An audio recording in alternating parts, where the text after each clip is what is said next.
Hey, movie lovers, this is Kyle, host and producer of the Movie Wars podcast. We're not just a movie review podcast. There's plenty of those. On Movie Wars, a panel of stand-up comedians blends humor with deep film analysis using their unique war card system to grade movies across key categories. Each episode delivers thoughtful insights and spirited debate, offering a fresh comedic take on film analysis. New episodes drop every Thursday on all podcasting platforms and YouTube. Deeply researched, gut-wrenchingly funny, you'll love Movie Wars. Movie Wars. I'm Ashley Chancellor. I'm Bo Maddox. And I'm Michael Barone from Mike, and Oscar. And this is Collateral Cinema.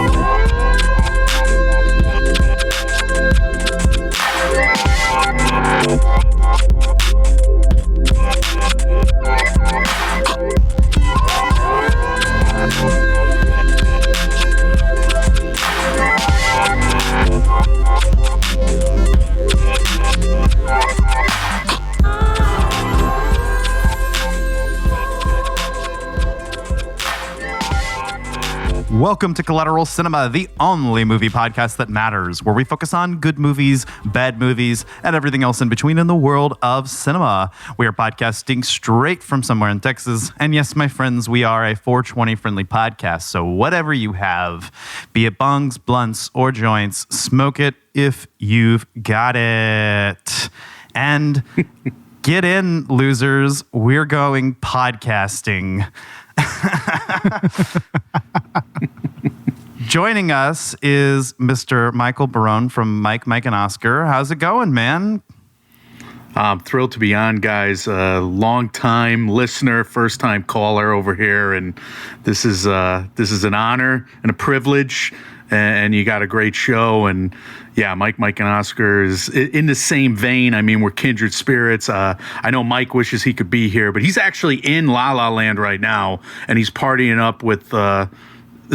No joke, partying it up with celebs, getting around, doing his thing, dream vacation, first time bucket list type of thing. And he's glad that I'm holding down the fort and able to come on here today. So all hail Collateral Cinema, the only podcast that matters. Thanks for having me on. Thanks for being on. It's at least we got one of the mics, right? So I'm Mike too, but I'm the brain. I'm the brains behind the operation. Let me be honest. I say that when he's not here. Oh, okay. Yeah, right on. We got you. Well, this being your first time on, why don't you go ahead and give our listeners just a little bit of rundown about your podcast and what you do? Yeah, I mean, Mike and I love movies. Obviously, we love like taking the movie year and the movie calendar and covering it from the perspective of the Oscars. It kind of puts everything into place.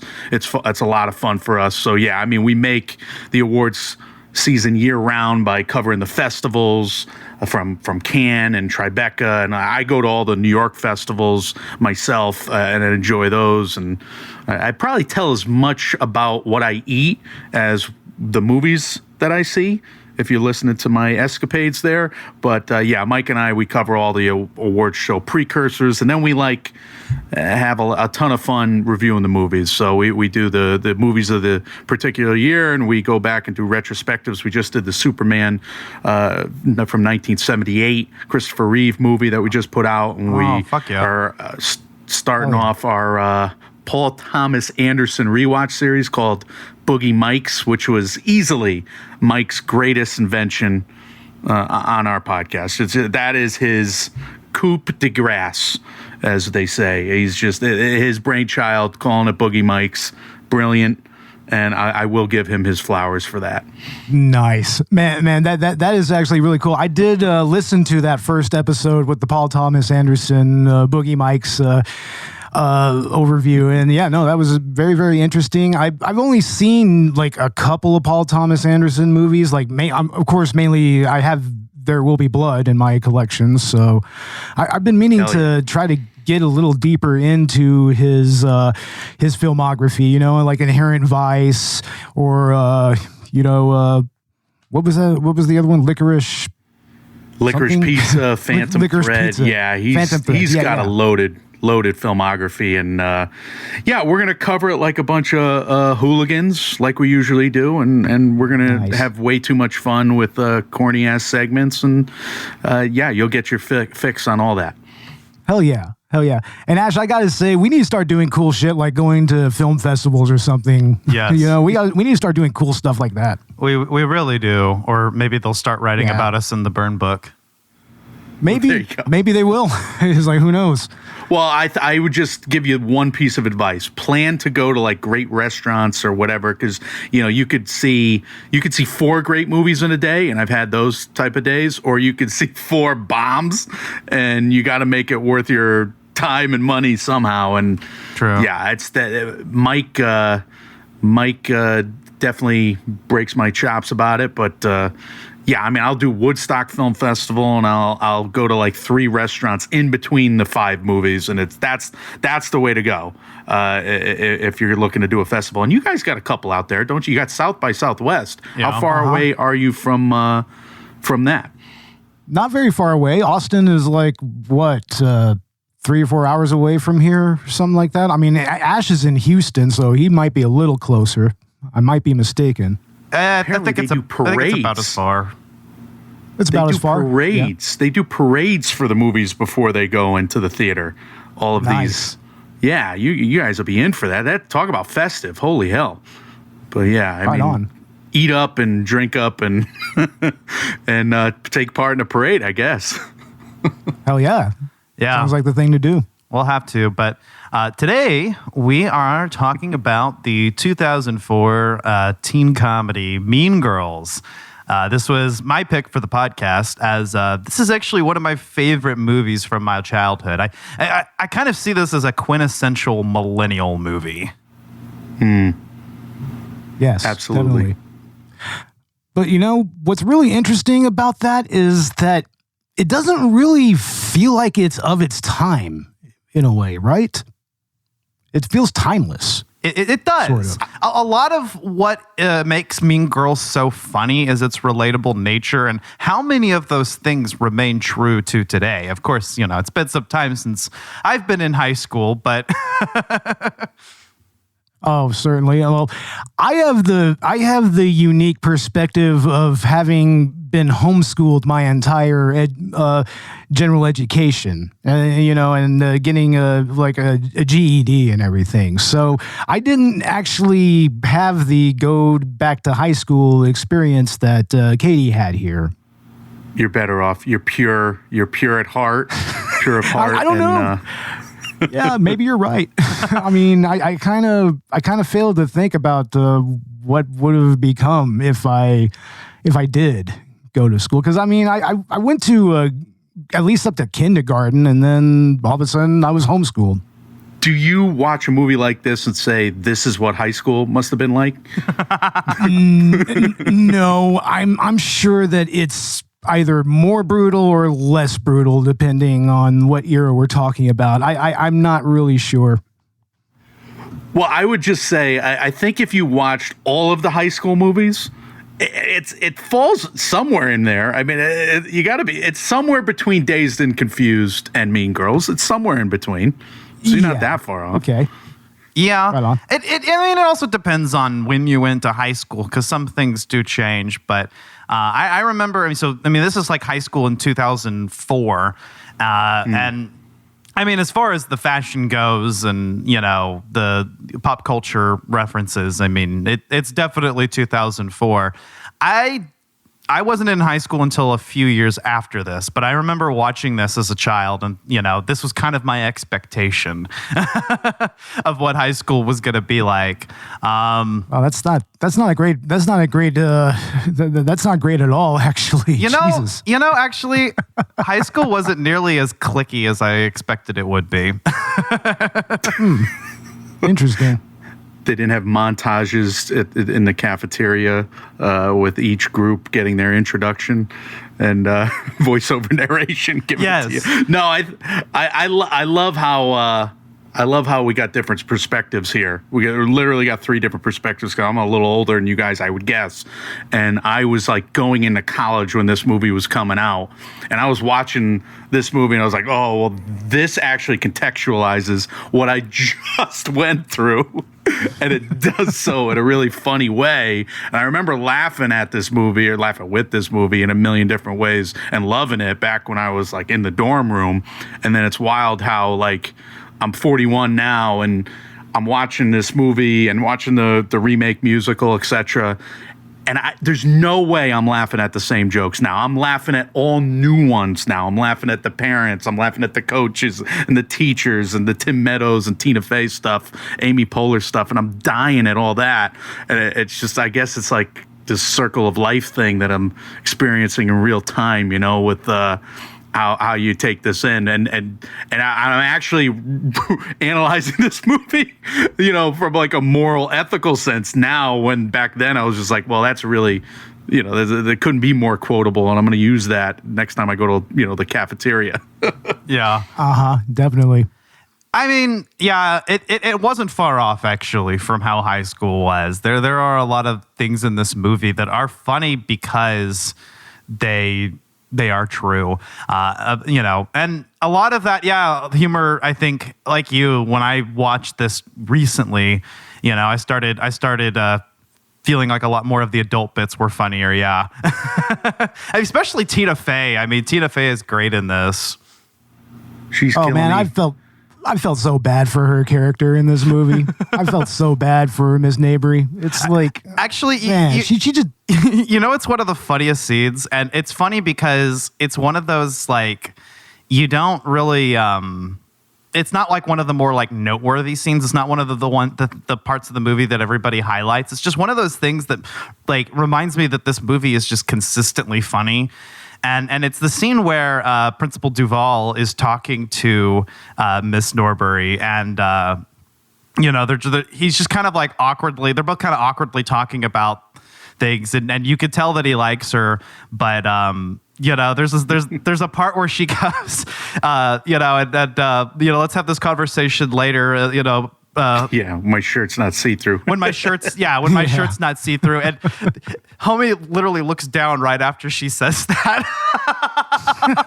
oh, of course.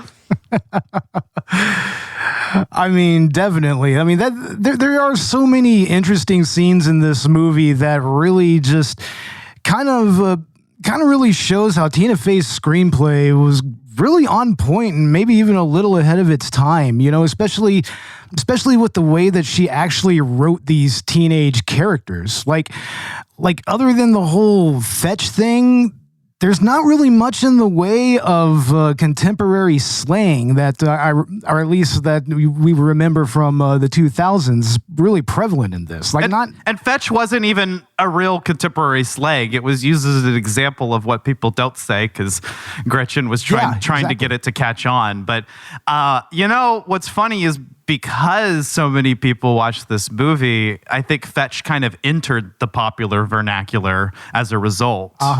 And, you know, at least initially as a joke, but well, I feel like this movie really, you know, took the torch from Clueless, right, in like 1995. Yeah. And we just had like an epidemic of high school movies happening, from Can't Hardly Wait to, you know, the 10 Things I Hate About You, Cruel Intentions, everything that was parodied in Not Another Teen Movie, basically. You know, and we had some islands of fun in there, like a Scream or, obviously, the Rushmore in '98, etc. But there was just one show after another on TV, from Dawson's Creek and Smallville and the OC, God help us. It was like this parade of soulless high school movies, one after the next. And this one actually had some heart to it and some substance to it. And like you're saying, just to complete my point here, it does take like the John Hughes torch. It does take the Clueless torch, and it stays in the genre, but it does it right, and that was fun to watch. Yeah, what I kind of feel is that it kind of stops short of being a deconstruction of the genre. I mean, in some ways it is deconstructive, but I mean, it's interesting how certain character archetypes that you see in these types of movies are kind of subverted, you know. Like for instance, you know, you have the really popular mean girl, but Janice is like, she's unpopular, but she's pretty much a mean girl as well. She's pretty much engaging in the same type of underhanded manipulative tactics that Regina George undergoes throughout most of the movie. Yeah, you know, she's very much an antagonist as Regina is. But I'll tell you what though, Janice is the girl that I would have went after in high school. Oh, I'm sure. Hell No, I typically made friends with the few people that I knew my age that I grew up with out here. It's like, I mean, the girls that I were friends with, they were typically kind of the more alt goth types. So, I mean, I could kind of relate to that. Hell yeah. But to your point, I mean, Tina Fey is just great at writing rounded characters, and what is a type in Can't Hardly Wait, and their payoff might be some awkward comeuppance at some point. You actually have a full arc, and you have characteristics for each one of these people that are pros and cons to who they are, and like you're saying, the Amanda Seyfried's character is a great example. Like, she's actually a really nice person. Lacey Chabert's, like you're saying, she has a rounded character, and even with Regina has more than a full arc. Or she's it's a roller coaster flying along with where Regina goes. I actually really like Regina's arc in this story. I mean, as an antagonist, as a villain, she's definitely very cunning. She's manipulative. She enforces a strict hierarchy in order to maintain her status and everything. Yeah. But ultimately, that hierarchy is usurped, you know, and eventually she has to exist outside of that hierarchy and learn to actually, you know, use her strengths in a different way, and pretty much jumping from one clique to the other. She pretty much went from being one of the plastics to one of the jock girls, and she lost very little in the way of what her character is, but she's more confident, she's more outgoing, and she's around other girls that aren't really going to cotton to her bullshit. So, yeah, you know, it's very interesting how her character actually comes around in the end. And can I also say, like, how much I noticed, especially watching it this time around, how phenomenal Rachel McAdams is in this, like. She totally Absolutely sells the villain, but she feels realistic still. It's like, you knew girls like this. Yes, that's definitely the truth. I mean, I knew a few of them growing up, and I mean, I just have to say about Lacey Chabert is actually one of the better actresses and better characters in this movie. And I'm going to go as far as to say this is probably her best movie out of all of her movies. This is her magnum opus as an actress. And oh yeah, I believe now she mostly does like the Hallmark Christmas movies mostly. Oh no. Make a living. Keep getting them checks, Lacey. No, Chabert. definitely. But dude, no, she was in that. She was in that Christian Mingle movie. Oh boy. Yeah, she was in that movie. Every time I walk into my grandmother's house, some Santa Claus is falling in love with an elf or something, and I know on Hallmark. But no, to your point about Rachel McAdams, great casting here, and it was almost I mean, if you read the casting stories, it was like against type. Like, they were looking at Rachel McAdams to play the other roles, and they thought she was too nice in other films to actually portray this character. But then again, they're like, wait a minute, it's actually more cutting to have her act all nice and to be able to get her way and get what she wants, and they were just thinking like three-dimensional chess. And again, it just makes such a deeper character at the end of the day. And I thought her Regina George is is very relatable, and I actually thought the Renee Rapp character is more formidable in the new version. Like, she is intense, and oh my God, you could tell the claws are out with that character and the way she sings and the presence she has. Like, this one's actually sneaks up on you and beats you to the punch when you least expect it. And then that's a testament to Rachel McAdams. Later this year, she's everybody's crush, everybody's, romance star in The Notebook. That's how versatile she was. Oh, yeah. Yep. Exactly. Which is pretty much, if you think about it, that was like Gosling's claim to fame, really. Totally. Yeah. And I'm sorry, I'm a Gosling appreciator. If anybody's following me on social media, I've just been posting like nothing but Gosling memes lately. Yeah, Michael Cera is better. So Michael Cera is better, but until Gosling was kicking dudes in elevators, that was definitely his big movie, The Notebook. There, but he could have showed up in this movie. I mean, again, this movie had substance all around it, and the actors just did a wonderful job. And I love how all the SNL people were like in the bit parts. So like the cast of you had Gasteyer, you had Tim Meadows, obviously Tina Fey. There was one more I was writing down. Anyway, Amy Poehler. Thank you. Oh, she killed me. Amy Poehler. Yeah, she the cool mom. Oh my God, she killed me. She's absurd, and she pulled it off. Oh, so cringy. Oh my God. What is like the 411? She's just trying so fucking hard, Just look at the new version and look how they tried to pull it off with, I don't know the actress's name, playing Renee Rapp's mother, and Amy Poehler just killing me to this day with all of this cringy dialogue, like you're saying. And oh my God, great job by her. But yeah, the SNL launch pads continue with this movie. Yeah, absolutely. Yeah, I think one of the most remarkable things about it is just how fucking quotable this movie is. And I will say, like, particularly in, the generation that I grew up in, the people that I went to school with, I mean, this was the movie that we were actually continuing to quote once we were in high school. I mean, just, yeah.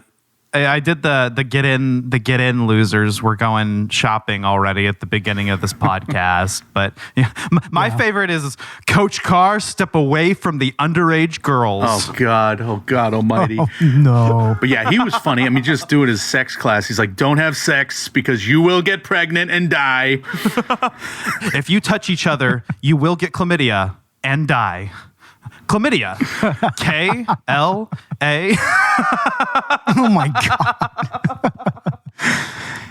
Well, I mean, again, like the quotes that I was using in the dorm room is probably different to what I would use now. Like right now, I would quote the principal, and he's got the prom king and queen on the stage. He's like, I just wanted to say that you're all winners, and that I couldn't be happier. The school year's ending. To say that into a microphone. Oh hell no! I did not leave the South Side for this. Exactly. That's what I was going to say. Like during the riot, he's like, oh hell no, and he just goes all hood and everything. He's like, geez. Or whenever he starts trying to ask about, the girls, and he's like, let's have lady talk. And then he's like, and then she's like, well, I'm sorry, I can't help that I've got a wide set vagina and a heavy flow. And he's just like, no, I can't do this. And he's just like, I can't do this shit. It's like, Ms. Norbury, get up here. You're an intelligent, graceful. I love the relationship between them. Like, there's just, it's actually really cute. It is. It's like, I mean, it doesn't seem like outwardly like malicious or anything. It's just obviously Ms. Norbury is not, or Ms. Norbury, I should say. Obviously, she's not that interested. She's going through a lot of bullshit, and which is compounded by what happens at the school. So she's already not having it. But I mean, I'm a pusher. But also, I push people. Yeah. But also you can tell that, I mean, he doesn't get to her that badly, and he's just barely kind of touching the line of boundaries, more or less. But she reinforces them, though. And that's what kind of makes that dynamic work, at least the way that I see it. But these are show business people, and somehow they get teachers right. I work with a lot of teachers. Because I honestly, I should have said this earlier, but I do work with high school kids the year round, kind of on the fringe of. I'm not a teacher, but I am a coach. God help me! Don't get an idea of all coaches from this movie. No. But I do coach track and field, and I do work with the kids every day, and I work with a lot of teachers, obviously, and this is how teachers are. They're just in this constant state of exasperation where they're just like so tired. They're working how many jobs, and Tina Fey nails it, and Tim Meadows nails it. And, how would they know that? Obviously, they went to high school, and they must have gotten it. But look, again, and they write it into the characters. It's not just, okay, we get the tone right, but they have a rounded character, Tina Fey, show up at the mall and talk trash to the kids there, too. Yeah, they don't seem as gimmicky as the adult characters or at least some of the adult characters in Clueless. Yeah.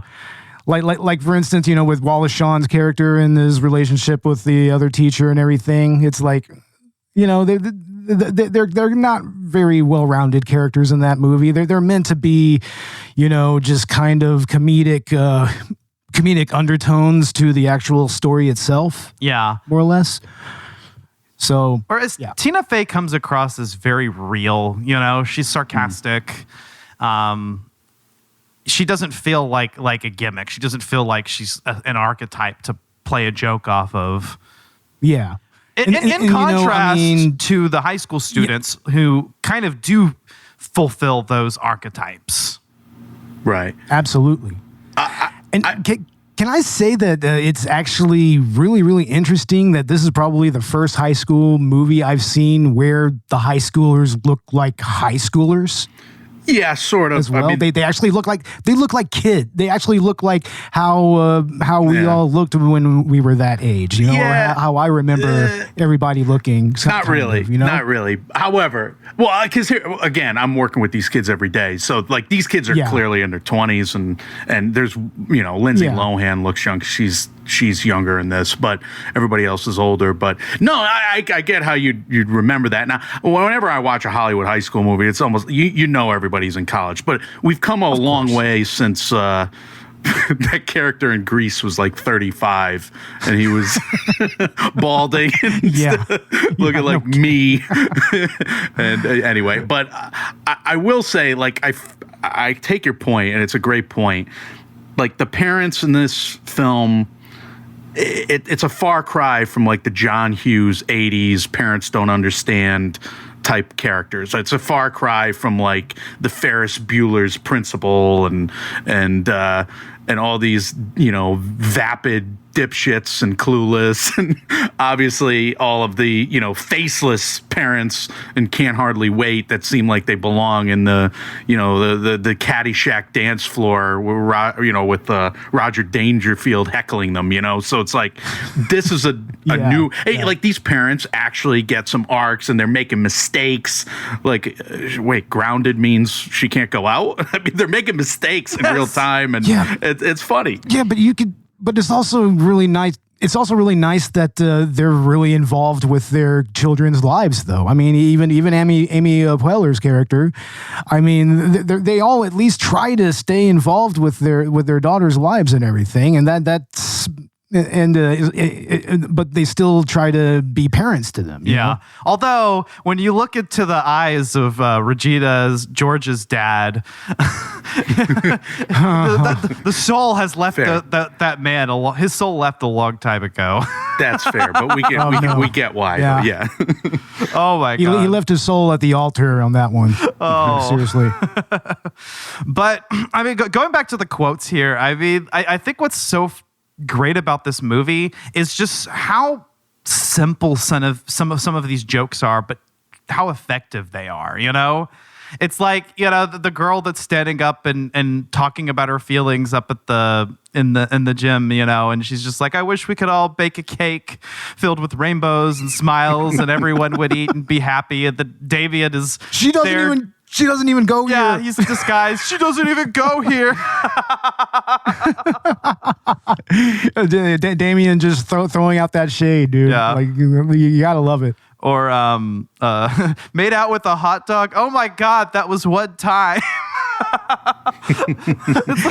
What is the context for that? Like, I know what's the story behind that, kiddo? It's like that doesn't sound kosher at all. if you're from Africa, how come you're white? Oh my God, Karen, you can't just ask people why they're white. Oh man, that's actually one of my favorite jokes in this. I got an audible like, ha. Yeah. It's like, what the fuck? Are you kidding me?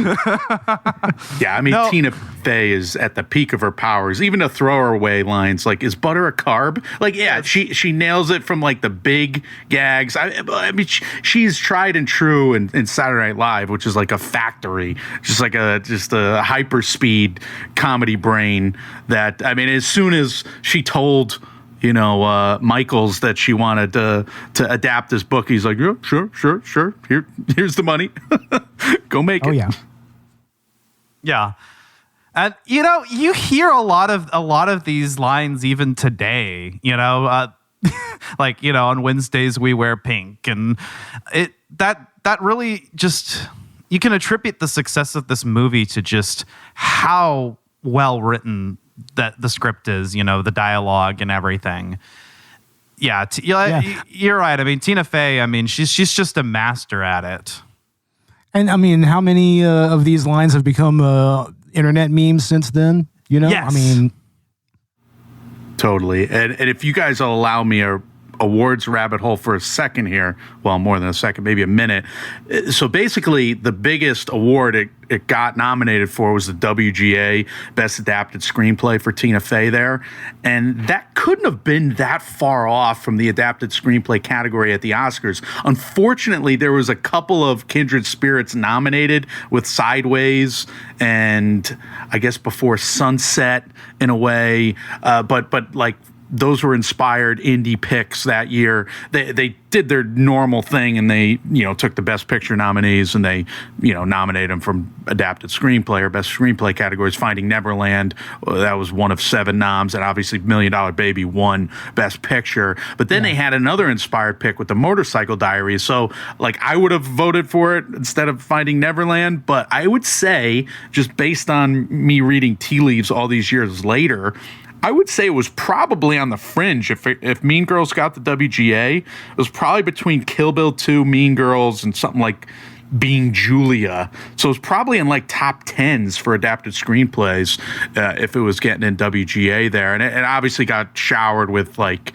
MTV Movie Awards and whatnot, but could have been closer to the Oscars than you'd think with that box office, because it did like 160 on like a $25 million budget. Phenomenal box office.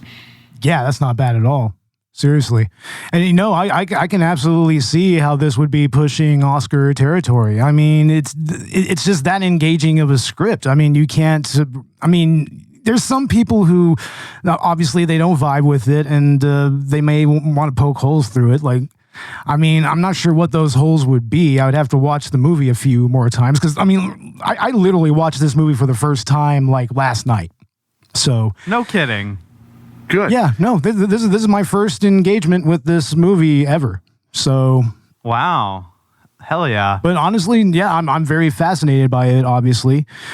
But I mean, it's still a really tight script that really flows in a nice way. It's got decent pacing. It definitely knows its characters well, and it utilizes them well. Yes. Especially against each other. So here's a question for you, because you're coming into this with fresh eyes.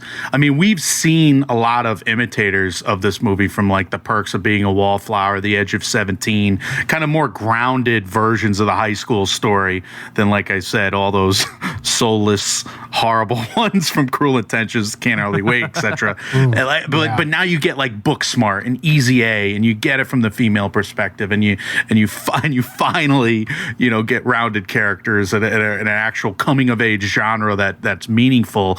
But I love a show like Sex Education on Netflix. Like, do you watch this movie now? And if you didn't know, it was from 2004, and I know you kind of said a comment earlier about this, but like, does this fit now? If like a couple cell phones are in play, you can see it living today.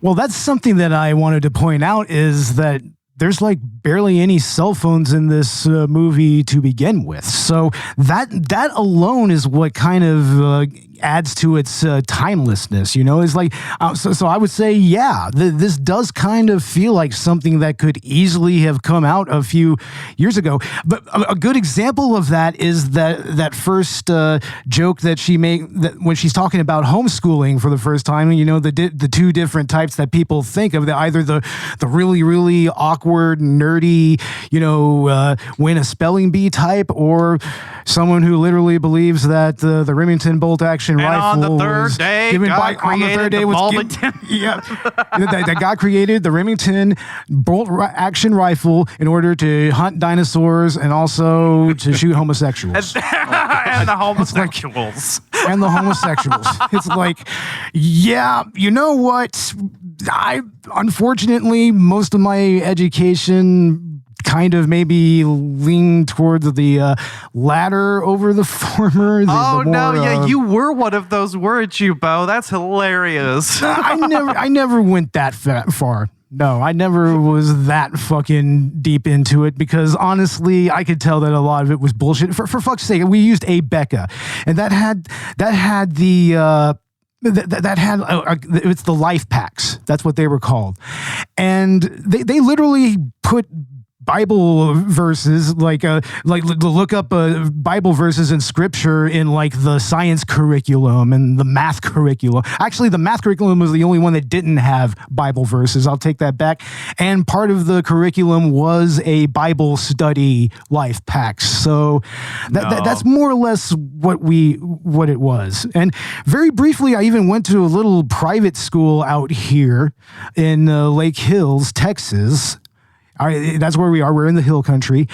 And they use the same goddamn curriculum, the life packs. So I mean, yeah, even when the one time I went to an actual school, I still had to homeschool myself. It's ridiculous. Jesus Christ. Yeah, so needless to say, not to get too political, I'm not a fan of this whole voucher thing here in Texas. No, screw that shit. In political rant. Amen. Yeah, no, you're with like-minded people here, but no, this movie has a lot of substance to it, and I know you're going to get into the themes eventually, but I would say, as much of a satire it is, it's still got like this very wholesome message at the end of the day, this anti-click message. And I just give it a lot of credit. And I guess my eyes looking back at this, like I was saying at the beginning of the show, like from an ethical standpoint, like I totally agree with Tina Fey. No clicks, like get rid of that stuff, obviously. But I mean, at the end of the day, I mean, the moral of the story is that she realizes that, she wants to impress the boy, but everything she tries to do to impress the boy does not work. And actually, if she was just good at math and this homeschool girl who traveled a lot, that would have impressed him. And that's what does impress him at the end of the day. And that's how she lands him at the end of it. Well, to your point, there's that when she's at the mathlete, the mathlete, whatever it's called, the school decathlon, the math decathlon or whatever, her voiceover says it's like, calling somebody fat doesn't make you any skinnier. Calling somebody dumb doesn't make you any smarter. It's like ruining Regina George's life didn't make me happier. No. So that actually kind of really cuts into that point. It didn't even get her Aaron, the object of her affection, She didn't get him until she decided to just be herself and show some integrity as a person. Well, exactly. And it it's a movie where I'm like, hey, I'm really glad high school kids or pre-high school kids are watching this, but I'm also glad that people who survived high school are watching this, and like I said earlier, it can recontextualize all the shit that went down, and Tina Fey does a great job with that. So I mean, again, her mettle as a writer, and why I think this movie should have gotten more credit in an awards sense, is that it does transcend the genre like they demand that all these movies do to get nominated in the most obvious way because of the themes. Absolutely. Yeah. One of the themes that I really think is the most prevalent here is basically the nature of psychology of social hierarchy. And how, these types of systems can kind of create feedback loops. Like, for instance, the whole thing between Regina and Janice. I was watching I forget the YouTube channel. It was like Take Two or something like that. I'm not really sure. I'll have to find it. Maybe we'll put it in the show notes. She pointed out that Janice is functionally the same character as Regina, and is pretty much kind of upholding these social hierarchies in her own way, but it's just in a different way. She's the unpopular mean girl versus the popular mean girl.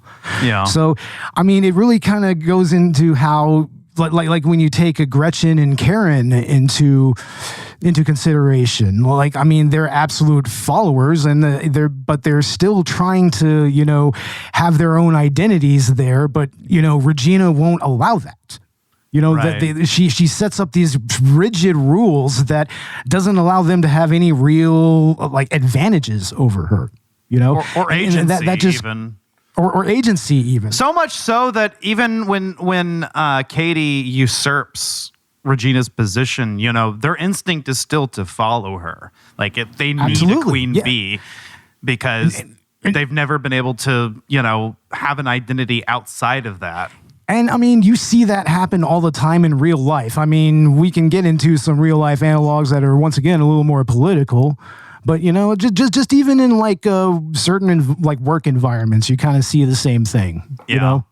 Like, let me tell you, my time in the restaurant industry, there were maybe some servers that were kind of Reginas. Not too many of them, but some of them. Yeah, I know what you mean. We have a new student with us. She just moved here from Africa. Welcome. I'm from Michigan. Great. I'm 16. Until today, I was homeschooled. And then it was goodbye, Africa. And hello, high school. Hi, I'm Katie. I'm Janice. This is Damien. Watch out, new meat coming through. This map shows the school's central nervous system, the cafeteria. You got your cool Asians, burnouts, jocks, the greatest people you will ever meet, and the worst. So you've never been to a real school before? Shut up. Shut up. I didn't say anything. Plastics. Who are the plastics? They're teen royalty. That's Karen Smith. She is one of the dumbest girls you will ever meet. I'm kind of psychic. Really? It's like I have ESPN or something. Gretchen Wieners. She has 2 Fendi purses and a silver Lexus. And evil takes a human form in Regina George. She knows everything about everyone. That's why her hair is so big. It's full of secrets. We want to invite you to have lunch with us. Regina seems sweet. Get in, loser. We're going shopping.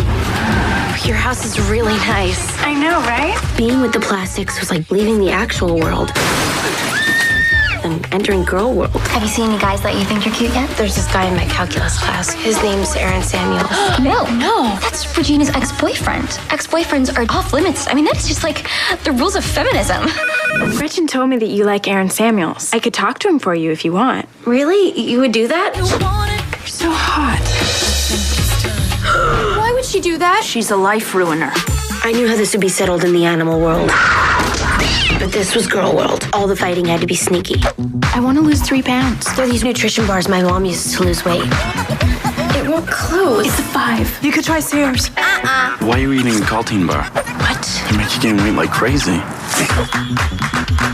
Who does she think she is? I invented her.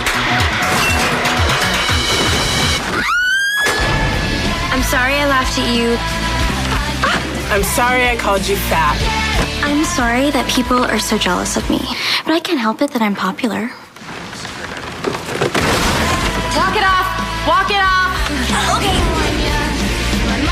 know who's looking fine tonight? Seth Mosikowski.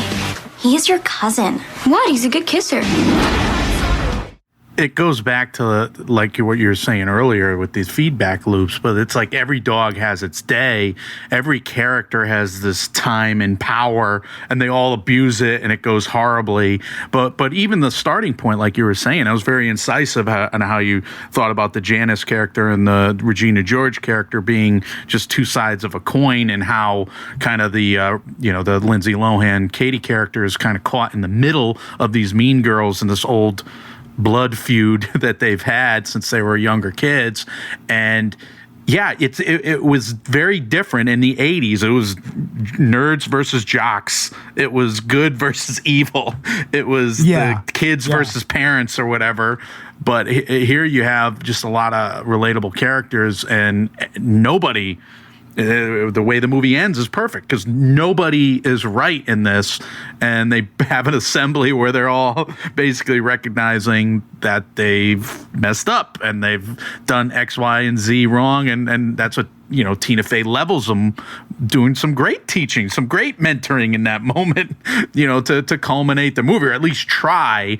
And yet the character couldn't grow in that moment. The lead character, she had some more to do, but you needed a few more montages, obviously. Her and Gretchen Wieners. I'm sorry that people are so jealous of me, but I can't help it that I'm so popular. Oh my God. Once again, Lacey Chabert doing a great job with Gretchen Wieners. But another thing I kind of think that this touches on is kind of even the nature of what we consider evil in narrative. I mean, Regina George, she's absolutely an antagonist. And like I've said, we know Regina Georges in real life. We've known them, but it's like, just the fact that there's still this real tinge of humanity to her, and even to her relationship with the girls, that ultimately kind of drives her to do that evil, because she has to maintain that hierarchy, right? Mm-hmm. But yeah. But anyway, I mean, ultimately her evil is kind of it's very much banal, but it's also very superficial. And honestly, I think that that's probably one of the more common types of evil, is the superficial evil that people just put a thin veneer over, and try to, cover up, and that's like for instance, how the plastics present themselves. We all wear pink on Wednesdays. She uses a manipulation and to kind of get her own to get her own gains socially and everything. And ultimately, she tears the school down. She takes the burn book. She writes in a fake burn against her, and then she distributes that shit. And the way that scene is shot, even like the way that you see her writing in the burn book, she cuts the picture in half with her and Katie, right? And they deliberately obscure which one she actually puts in the burn book until the last second, and then you see her face. And then, coupled that with later on in the midst of the chaos, when you see her and the camera pans out as she's standing there observing the destruction that she's caused. I mean, iconic. And you just know that she's seen that undercurrent through this high school, and she put all of that into this book. Basically, she concentrated all of the negative energy in that school into that book and just unleashed it on everybody. I mean, that's like a social... She pretty much created a social contagion there that caused a riot. Like, I mean, for Christ's sakes, if this was real life and she incited that kind of shit, she would be up for some serious fucking charges. Oh, yeah. She would be up for many things in this reality would have been checked. Yeah. I would hope. But I mean, Chekhov's burn book actually coming back into play there with Regina. But I mean, to your point earlier with how rounded a character she is. I mean, she could have totally just been Eric Cartman this entire movie and lost. But Tina Fey writes her to get her comeuppance, literally gets hit by a bus, and couldn't get more comeuppance in that scenario. But what you were saying earlier is that like she's a complex character, and why is she doing this? Why does she have 1,000,001 defense mechanisms up? Why is she trying to hold her place in the social hierarchy? Because I mean, she reveals it at one point, and this is important for kids to watching this. Like she says at one point, like why would I? Yeah, I forget what the line was, but like just so everybody can say they hate me, so she understands that she's disliked and that she'd rather be feared than loved and all that stuff. And it just gives a lot of depth to that character when you didn't like, and no other movie does this. No other movie has more depth in their antagonist character in a high school movie that I've seen. Absolutely. Yeah. No, she's very much a three-dimensional character. And that's what really stands out about this movie is that it can have clear character archetypes while still making these characters feel well-rounded. Yeah, absolutely. I mean, Tina Fey's hating on the archetypes more than she is any one of the people in there, and her whole part or her whole objective in the writing of this movie is to bring the actual people, the actual characters through the archetypes to what you said earlier. They actually break ranks or they break the cliques at the end. I mean, Regina's also a jock, and she's you have the plastic is also the mathlete and all that, and that's really important for the for these themes. But also right there at the end when they see the junior plastics and they start to see that kind of parasitic social contagion kind of starting to creep in again, she's just like, oh no, we know how to actually combat that this time. And we almost think that these girls get hit by a bus, which would have been hilarious, but no, they pull it back at the end. But yeah, it's like, I mean, it's very much a social contagion that they're dealing with, and they know how to beat it back this time. Yes. Yeah, exactly. But just the sort of way that this movie, deconstructs those archetypes and like you guys said, I mean, even at the end of the day, the message is very wholesome. It's like, you don't have to be this. And that's a message that I think is ultimately helpful for anyone watching, Stop trying to make it happen. Yeah. It's not going to happen.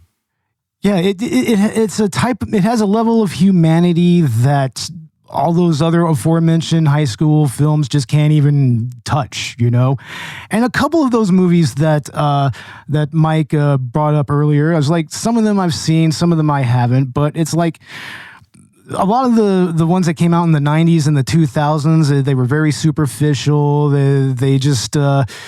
They didn't really. It was more about like just writing certain trends and everything. But this right here, it's a human message. There's humanity in all of these characters. Totally. Like there's an epidemic of vapid, silly high school movies. And some of them were fun, don't get me wrong, but like Varsity Blues, Bring It On, God Help Us Absolutely. All the way through like the bad Shakespeare movies, She's the Man, and oh dear Lord. I mean, when you watched Not Another Teen Movie, you're like, oh my God, those characters are actually better written than the ones in these silly movies like She's All That. So, and again, some of those are beloved movies, but this is actually progressive, and it could have been more progressive. I mean, there are some Hollywood half measures here that they actually righted in the 2024 film, like the Janice Ian character, bashed because she was a quote unquote lesbian and rumored lesbian, and then all of a sudden, like she's just magically straight at the end. I think the 2024 version put a clear critique on that when they made her character queer in the new version. So I think that was something that was necessary. Obviously, there's some dated language in here too as well. But I mean, overall, I think I think this movie was progressive and talking to a lot of, kids who were on the fringes and, never represented it other than, in a throwaway line that maybe people can cling to in some of these 80s and 90s movies and otherwise just ignored. Yeah, I have to say I did kind of roll my eyes when Janice and I forget the main mathlete kids. Yeah, when he starts hitting on her and she's actually responsive, I'm just like, huh? It's like no. It's like she should have. She could have found another nice girly there, maybe. It's like she had a nice tuxedo on, even. Right. She is. Well, it's funny too because you get the rumors that she's a lesbian and she is a queer coded character. So yeah, you actually kind of expect that she would come out but. Yeah, I guess within the film's script, she never actually was queer, but you wonder if it was studio interference. Like, I mean, how many Disney movies nowadays? Just like Inside Out 2, Inside Out 2, like make that character less. And the one queer character that we do have, he's an archetype. He's the flamboyant gay character. So, yeah. And even then, though, I do think that they kind of dialed it down a little bit with him. They didn't make him so stereotypical. That's true. But he's just, he's so gay he can't function. Yeah, he's too gay to function. Yeah, he's too gay to function. Yeah. That's only okay when I say it.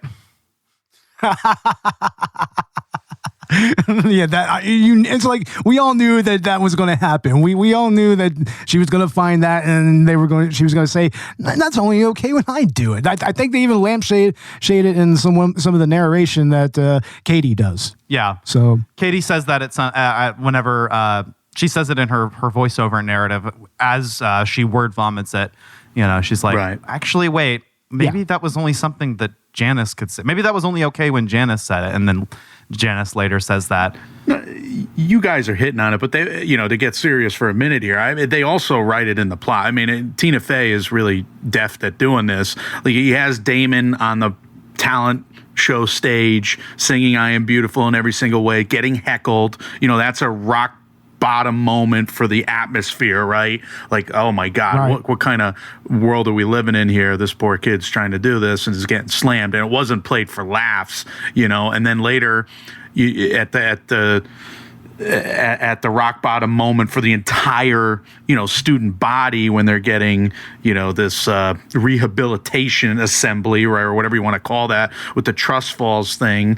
You have the girl telling her story about everybody thought she was a lesbian, et cetera, and then everybody feels like shit for getting on her for all that, and like that's why it made no sense that she turned out to be straight at the end of the day, and why the 2024 movie rectified that situation, because again, Hollywood always did this, especially in the early aughts, right? So it would be, Mike and I called it Hollywood half measures since we started our podcast. So it's total Hollywood half measure, total suit note or whatever. Don't make her gay, and they should have from the jump, because Tina Fey was writing on their behalf from the beginning.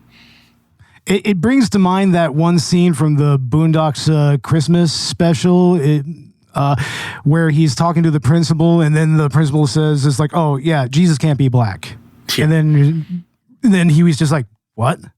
It's like, it kind of brings that sort of thing to mind. Total suit interference. It's like, yeah, I kind of agree with you there. And for you, Glen Coco. You go, Glen Coco. Definitely. All right. Well, I guess we'll go ahead and get into our final thoughts here. We'll go ahead and start with our guest. Michael, if you wanted to go ahead and give us your final thoughts on Mean Girls. Yeah, I just thought this movie stands the test of time, like you guys are saying. It's a tight 93 minutes, which is insane to think about how how much is jam-packed into this movie, how quotable it is, like we mentioned, and how many twists and turns, how much montage. I mean, look at we didn't talk about Mark Waters, the director, but this was the peak of his powers. He did Freaky Friday and then this movie, and then kind of nothing else after that. The poor guy. Man. My apologies to Bad Santa 2 fans and everybody who I'll give him credit. La Dolce Villa on Netflix this year was not terrible. It was actually kind of fun and cutesy in Italy there. Great food and visual, landscape porn kind of thing. But no, I think this movie stands the test of time for all those reasons we were talking about, because it's got heart and soul. Again, I can't emphasize this enough. Can't Hardly Wait came out a few years earlier. So this movie, and American Pie, as funny as those movies were at the time, evil. And those are funny, awful. but evil and ridiculous. And you had some countercultural high school movies, from The Craft all the way through, from Heathers to The Craft to Rushmore and whatnot. But Heathers. That's another one we have to do. This was a mainstream movie, 93 minutes in the Oscars conversation, making 100, and I misspoke earlier, 130 million on an $18 million budget. I actually read the box office for Freaky Friday, which did 160 on a 25. But Mark Waters basically had blank checks after this to bring that full circle. This director, and he wasted it on Mr. Popper's Penguins, guys. But oh my God, are you kidding me? Yeah, he did, unfortunately. But look, this was the peak of his powers. It's a well-made movie on top of the great script from Tina Fey. So yeah, kudos for you guys for picking this movie, and thanks for having me on. I had fun studying it. Oh, for sure. And to your point about Mark Waters, I mean, I really did like a lot of the cinematography and the directing in this movie. Like, there's some really cinematic shots in this. Like for instance, when I guess you can call these my final thoughts. Like when you go into the cafeteria and the way that's filmed, like that's actually like the one shot and everything. That's really, really, really cool. Also, some of the panning shots kind of zooming in and everything are really, really cool. But also, I really, really like the way that he actually portrayed the animalistic nature of high school. Yes, that was funny. And like whenever Katie was just like, I can see the animal instincts at play here, and then it just plays out on screen. It's like, that's pretty much how I would envision that. Yeah. But yeah, and I do like I really do like the camera work in this movie. Like, I mean, it's actually really, really an interesting way to shoot a movie like this. And quickly, but also, editing quick. He didn't go the full De Palma, but you got split screen like crazy. You got all kinds of montage, and kudos to the editing.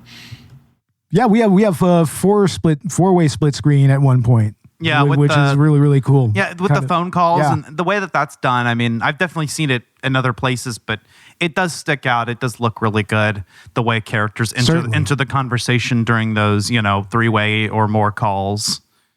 Yeah, it's actually really well directed, and I'm sure that the script gave some good guidelines on that.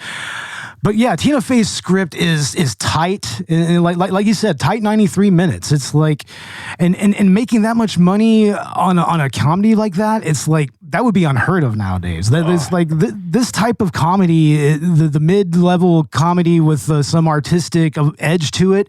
It's kind of just gone by the wayside, and that's really, really, really sad, because we need more movies like Mean Girls. Amen. Something that kind of really takes a good, strong critique of social structures and of how hierarchies actually play out in real life, and how you don't leave them once you leave high school. Everything is a hierarchy ultimately in capitalism. Especially late stage capitalism. So it really kind of elucidates why those systems suck, you know, and how even if you feel like you are rebelling against that system, that sometimes you end up just perpetuating it, you know, kind of like how Janice does. Yeah. You know, but I mean, also the acting is great. You know, I'm going to say like Tim Meadows and Lacey Chabert are like the unsung heroes of this movie. Also Amanda Seyfried as well. They're like the entire cast is superlative, but Tim Meadows, I mean, it's always good to see him in a movie. It's like if he's in a movie, you know that it's probably going to be pretty decent. Like for instance, he was in Walk Hard for one. Yeah. You know? Oh God, yeah. Yeah, he was in that movie, and he was one of the better parts of that movie ultimately. But yeah, and I also really like, of course, Tina Fey. She's really smart move. Her kind of taking more of a back seat here and having be more of a side character was one of the teachers, although albeit one of the more important teachers in the cast. And I mean, also just the way that the comedy is presented and directed is actually really funny. Like for instance, that whole sequence where they're trying to get Aaron to catch Regina cheating on him. Like all the different ploys that they try to use to do that. Ask me this, okay? Answer me this. Why did he even consider the fact that swim practice would be in the projector above the auditorium? Yeah, he's doing like what? The projector room above the auditorium. He's doing like what? Practically college level calculus, and he can't figure that out. It's like goes to Northwestern, but yeah, yeah, funny. Right. But yeah, honestly, I'm glad that I finally got to watch this movie. It is definitely an interesting juxtaposition to something like Scream, which definitely is of its time, like almost painfully so sometimes, but still has some relevant things to say about society all these years later. But this one is definitely even more relevant. And the fact that it has that timelessness to it kind of makes me hopeful that, you know, newer generations will keep coming back to this. And that's why maybe it's good that the Mean Girls musical was actually released, because that did kind of reintroduce the characters and the concepts and all the themes in the same way. I mean, yeah, it's at least from what I hear from it. But yeah, I'd recommend it. You guys should watch that if you haven't yet. It's fun to watch Tim Meadows and Tina Fey playing those characters again all these years later, and I won't spoil where they're at in their lives, but it is fun. And to your point, I mean, this movie is a forerunner. Like, you don't get Lady Bird, you don't get The Edge of 17, you don't get the half of it. All of these great coming of age high school movies without Mean Girls. You don't get the show Sex Education, Never Have I Ever. You don't get those shows without Mean Girls, and it's just a forerunner to all of them.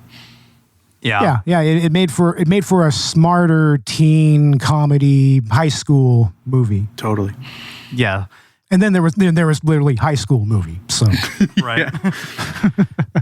As for my final thoughts, for me, again, I mean, this was one of the movies that I watched a lot growing up. I watched it again and again and again. And what's funny is I kind of always knew that it was kind of a chick flick, but I still really enjoyed it, and I couldn't figure out why. Yeah, and then, you know, just to find out a few years later when I got to high school that all my friends also watched this movie on repeat and really enjoyed it, and it was just really popular among my generation. And then to watch it again years later and re-examine it, you know, even already being one of my favorite movies and being so infinitely quotable to me, looking at it through the lens of a movie podcaster, there's just so much to love. You know, like we've mentioned, the script is tight, it's funny, and I said this towards the beginning, but, you know, it's consistently funny. It's like every scene, line, shot of this movie is memorable, and that's really impressive. And of course, you know, you've got really great performances from, you know, Rachel McAdams, and just how how evil she is as Regina. She punched me in the face once. It was awesome. you know Lindsay Lohan was originally cast as Regina, right? Yeah. Mm-hmm. But she actually gave it up because she thought that playing such a character would actually kind of mess with her upcoming image. She was still an up and comer at that time. So that's very interesting. I could see that. And for her to come to Freaky Friday, with Mark Waters directing again, I mean, it's a nice little way to kind of kickstart your career. But then, of course, like you said, we do have Tim Meadows, who's just brilliant. Almost as mad as I get when I think about the fact that my sister named him Anthony. Yeah. I didn't know that Mark Waters is directing the new Freaky Friday. So he's having a renaissance right now because this Netflix movie wasn't bad. La Dolce Villa. I was laughing with some podcast friends about that earlier in the year. The Netflix, Andrew Morgan there, what's on Netflix, and couldn't believe how funny it was. And then, so he's doing Freakier Friday to sequel. I guess he earned it 10 years ago, getting 106. Is he directing it? Oh. I didn't. Oh no, he's not. No, he's not. He's done. He's toast. You can edit this right now. You can take all that back. La Dolce Villa was good though. I will give him credit for that. Yeah, and of course, as we've mentioned, Lacey Chabert. I mean, there's one more line of hers that was really, really funny to me. Oh yeah, that's just like the rules of feminism.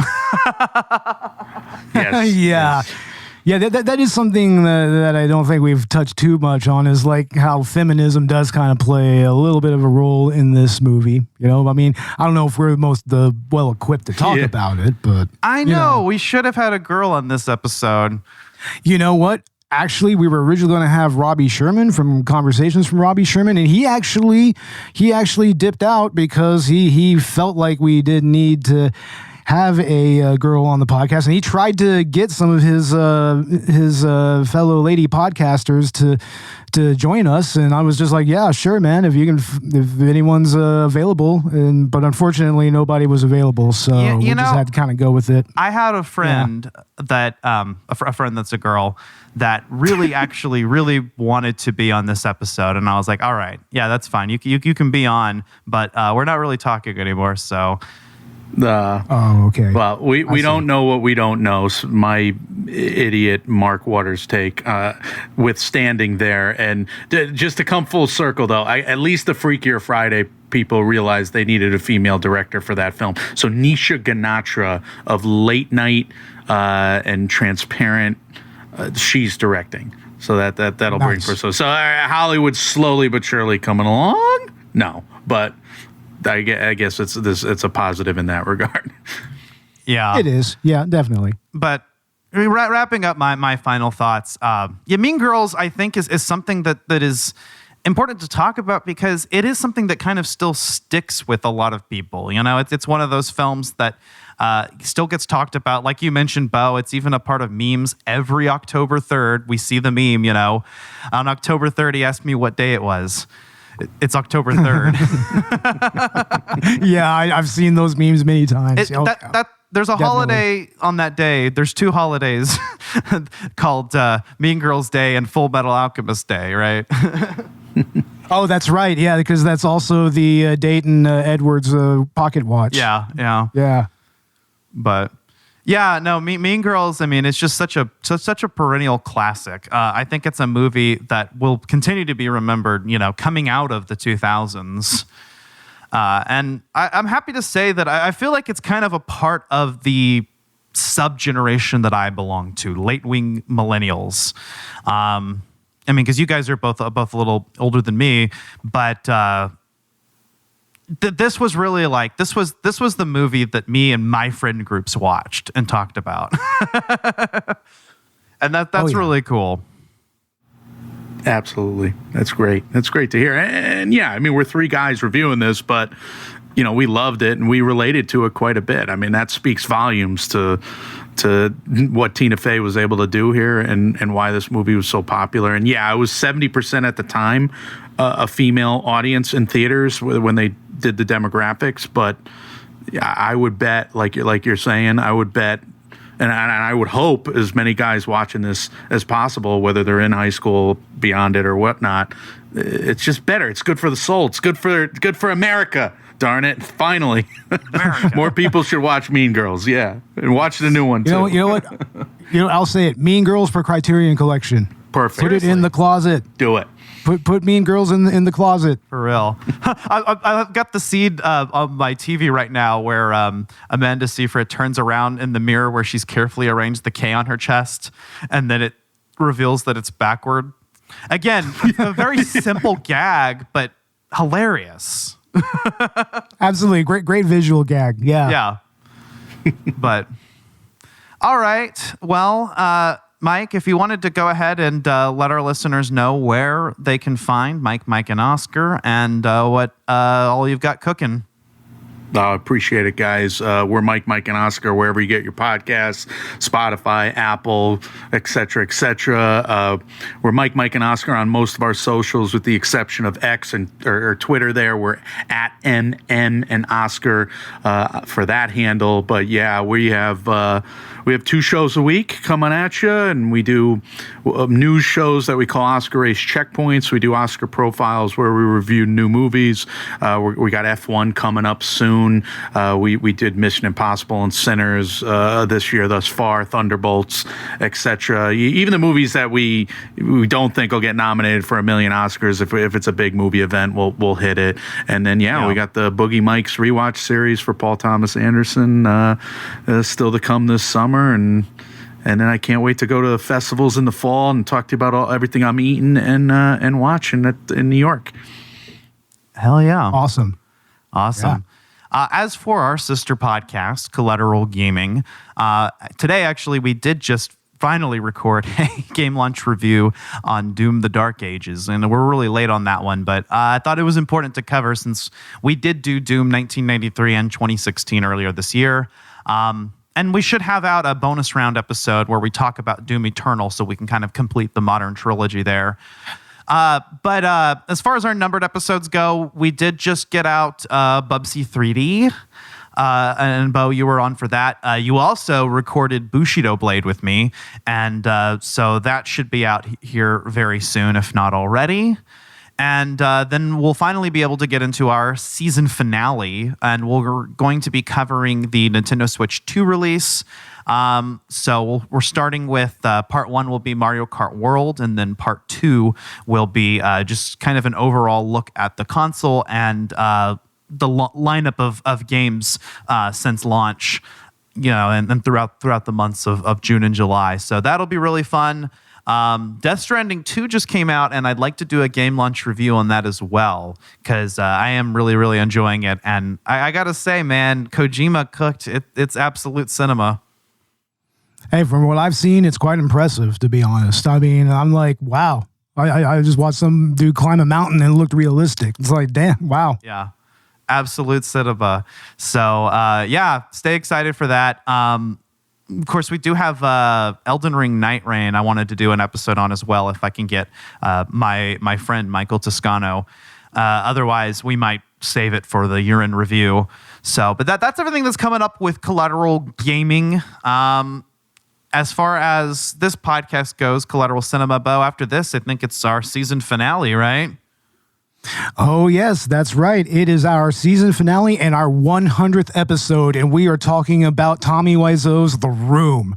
It's a movie that we did in our first season that Ash was originally going to be Ash's debut on the podcast. That was the first episode I was supposed to be on, but my brother ended up getting injured, and I wasn't able to be on, so thank you, Dakota, for that. No, I'm kidding. And yeah, I'm really excited for that because we did do the commentary together, and that was fun. But I've yet to actually do an official movie podcast episode on The Room, and that is one of my favorite movies of all time. I mean, it's tied for me with The Princess Bride and Spider-Man No Way Home. Those are my top 3 movies, and I can't really decide which one's my favorite. Guys, I don't want to jinx you, but congratulations. Let me be the first to congratulate you on 100 episodes, and here's to 100 more. And don't walk over any manholes or anything. Make sure you get there. So it's the next one. You got to get there. But really appreciate you having me on, and yeah, congratulations. Absolutely. Yeah. Thank you so much. Yeah.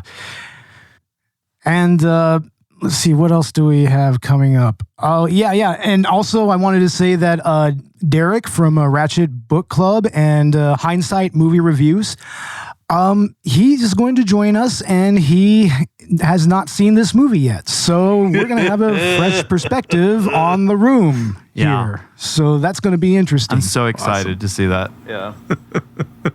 He's going to be like, what the hell did you guys just make me watch? Oh, yeah. We showed it to my friend Joey, and he was just like, what the hell, man? Why is he on her belly button? Hollywood movie, Greg. So, yeah. He's like, yeah, real Hollywood movie, Greg. Real Hollywood movie. And for our 200th episode, we have to get Tommy Wiseau on the podcast. We have to. Do it. Oh, absolutely. Yeah. Oh, why wait? Honestly, I don't know. Yeah. But yeah, I'm excited for that, as well as our postseason. Maybe we can actually start doing some at the movies reviews. I know we didn't really do any new movie releases this year besides Sonic, and we even did that too late to really call it an at the movies review. I wouldn't mind maybe talking about Sinners here pretty soon. Sinners. That just came out on streaming, so. Yeah. I wanted to do an episode on a Minecraft movie as kind of a collab, and I think we could do that during the postseason. That just started streaming as well, so yeah. Karate Kid Legends is out. I don't know how long it's been out, but if it hasn't been a month yet, maybe we ought to consider doing an episode on that. I think it just came out. If I may interject, I would say a Minecraft movie and Sinners are probably better movies. I mean, you could find a lot to like about Karate Kid Legends. You guys are fans, but I don't know what they were doing in the editing room there. That movie felt like it was 2.5 hours, and they condensed it to 80 minutes. And it was absurd to me why they edited that movie the way they did. But it's still got the goods. It's still a Karate Kid movie with Jackie Chan and Ralph Macchio, and it was fun. But I don't get the editing. But yeah. Robert wanted to do F1. So that we should totally do F1. That's a lot of movie, guys. A lot of movie. Just saw it. Holy hell. Right on. It was fun. I believe it. So yeah, we'll look out for new releases and see what we can do as far as at the movies goes. We do have a director's cut episode on with Robbie Sherman from Conversations with Robbie Sherman, and that should be out by the time we release this. So yes, that's Lupin the Third: Voyage to Danger, one of the TV movies that they released. Yeah, so it would be nice to do some more director's cut episodes, and also Collateral Let's Play. That's something I think we also want to kind of work on during the postseason. Jumping on those on the Collateral Cinema and Collateral Gaming YouTube channels. We will be continuing our Phoenix Wright Wednesdays, and eventually. And I was doing Call of Duty Saturdays before. I might return to that, or I might start something else. We'll see what's going on. I definitely want to do some more Let's Play content with the games that we're playing on Collateral Gaming, like games that we're actually doing episodes on, or new releases that maybe we just don't have a chance to do an episode on would be nice. So here in the postseason and moving into the next season, expect more on the Let's Play side. If you want to support us, we do have a Patreon where we have exclusive full-length movie commentaries. We haven't added to it in a while, but whenever we get a chance, we will. That's going to be relaunched very soon. Actually, I think we should totally start at least releasing a movie commentary every month, at the most. I mean, hell, even if it's just me on it. I mean, screw it. Right? Yeah, just throw something together. Yeah. Exactly. You can also support the show on our merch store at Dashery. on TeePublic and get you some Collateral Media swag. I'm wearing it actually. See, I'll even turn on the camera so you guys can see my Collateral Cinema shirt. Hell yeah, exactly. So that's pretty cool. And you can also buy us a coffee on Buy Me a Coffee. We are on social media platforms such as Blue Sky, Threads, Instagram, Facebook, and Twitter. We do have a Facebook group called Collateral Media where you can also join in on our shit posting and pop culture news. And yeah, I think that's about it. Anything else to add, Bo? Yeah, I don't think so. Actually, one of the other director's cut episodes that we will be doing, I've pretty much confirmed that Robbie Sherman will be joining us on this one. We're going to do another Adult Swim edition, and it's going to be a retrospective on Space Ghost Coast to Coast. It's going to be a review of the first season and a tribute to George Lowe, because we lost George Lowe recently. So yeah, it's like, so we need to do something. I mean, Adult Swim is a very important part of my life. It's been a huge part of making me who it got me through my 20s, and I kind of came back here in my 40s, and it's better than ever. So yeah.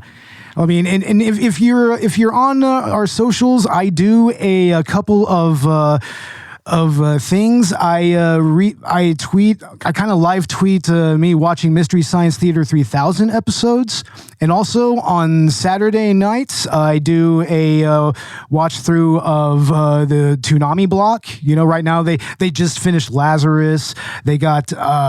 They've also got Bleach, Thousand Year Blood War, and the new Blue Exorcist. So yeah, if you're on the socials, join, and you happen to be watching that, or if you want to watch an episode of Mystery Science Theater, we do provide links to their YouTube channel. Yeah, check that out. It's pretty much nightly now, so yeah, look for that. Hell yeah. Awesome. But yeah, I promise you can sit with us. Hit us up on social media if you have any suggestions, or if you'd like to maybe guest on the show.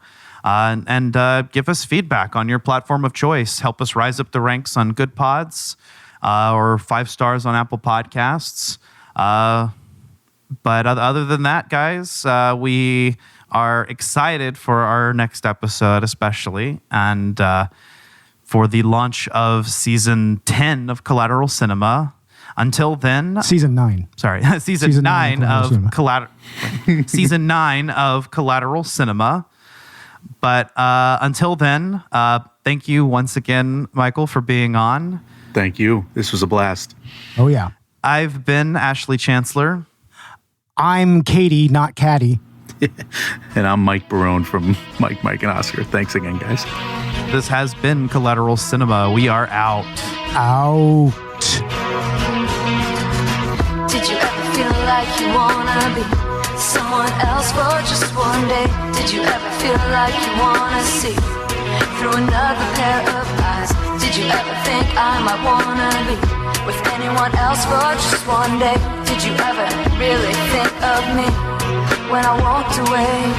The book, the dunks, and the bottle of Jack, the smoke's a slouch at my eyes. Now you think you know what you think you'll find. You think you'll figure me out tonight, but you'll never know what I won't share. Cause I don't care, no I don't care. You think you'll figure me out tonight, but I don't care. And I wonder if I'm just built this way. Cause every man that I know makes me feel like I'm to blame when it's over.